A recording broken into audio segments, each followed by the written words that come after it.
আসসালামু আলাইকুম রহমতুল্লাহ। তৃতীয় শ্রেণীর শিক্ষার্থীরা, আশা করছি তোমরা আল্লাহর রহমতে অনেক ভালো আছো। আমি আল্লাহর রহমতে অনেক ভালো আছি। আজকে আমি চলে এসেছি তোমাদের শিল্পকলা যে সঙ্গীতের যে বিষয়টি আছে সেই বিষয়টির প্রশ্নটি নিয়ে।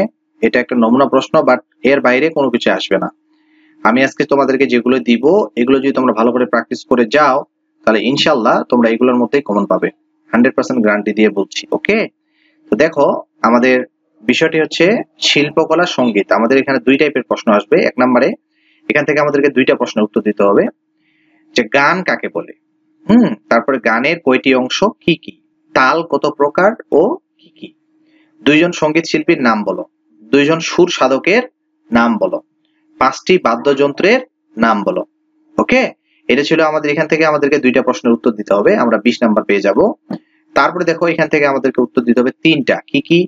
ক নাম্বারে হচ্ছে জাতীয় সঙ্গীত গেয়ে শোনাও। খ নাম্বারে মেঘের কোলে রোদ হেসেছে ছড়াটি গানটি গাও। এই সুন্দর ফুল সুন্দর ফল ঘামটি গেয়ে শোনাও। তারপর শহীদ দিবসের গানটি গেয়ে শোনাও। আর ও নাম্বারে একটি লোকসঙ্গীত গেয়ে শোনাও, এবং চ নাম্বারে একটি দেশের গান গেয়ে শোনাও। এগুলো হচ্ছে আমাদের যেহেতু মৌখিক, এটা ব্যবহারিক এবং মৌখিক দুইটাই আছে। তো এই প্রশ্নটি এর বাইরে কোনো কিছু আসবে না। তো তোমরা অবশ্যই প্রশ্নটি ভালো করে বুঝতে পেরেছো। আজকে এই পর্যন্তই। সবাই ভালো থেকো, সুস্থ থেকো। আল্লাহ হাফেজ। আসসালামু আলাইকুম রহমতুল্লাহ।